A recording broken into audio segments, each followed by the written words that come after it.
Bam! Welcome back to our channel, Design on a Dollar. I'm your host, Ida, and today we are going to do another dupe from the Glamorous Penny Pincher. She hauled these beautiful pumpkin placemats that she had gotten from a store in Canada. She didn't say how much they cost, but I know that they cost more than $1.50 to make, or probably like $2 again. So we're going to make those beautiful pumpkin placemats. So what you're going to need for this DIY is Dollar Tree's pumpkin. Now I'm going to try out to use this acrylic paint, but I recommend you use the spray paint, gold spray paint. You need ModPodge and also your gold glitter. And so guys, I'm going to let you look at this video because it's self-explanatory.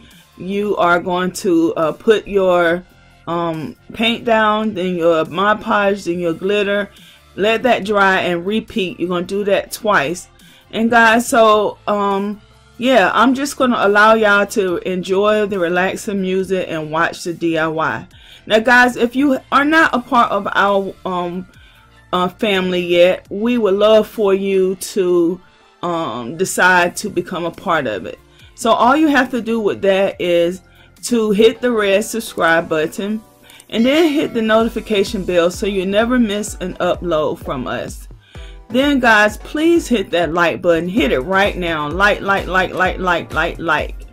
And then also the biggest thing also is to share our videos so that we can reach our goal of 50,000 subscribers by my birthday, January 28th, because I will be turning 50 years old.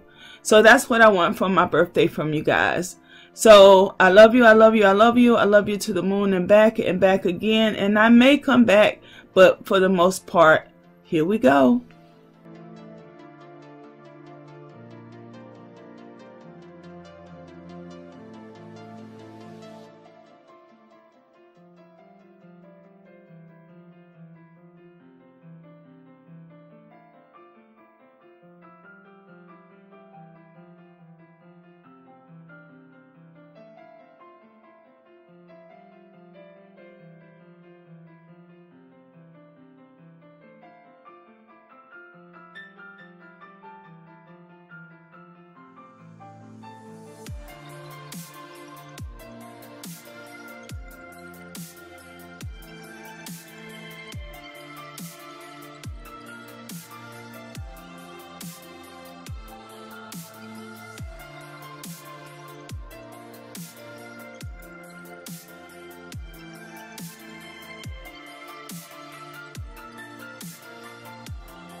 Please take this opportunity to hit the like button and then click the notification bell so you'll never miss an upload from us. And guys, I would truly love for you to join the Design on the Dollars family. Just hit that subscribe button and you'll instantly become a part of a family that does not judge. So if you want to be a part of a family, then just hit that subscribe button.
Guys, I just wanted to come back real quick to say that you can dress this placemat up or you can dress it down. Right here it's kind of dressed down, a neutral theme for Thanksgiving, but in the beginning you saw where you can do it glam. You can use it as a glam placemat as well. So this DIY is very versatile.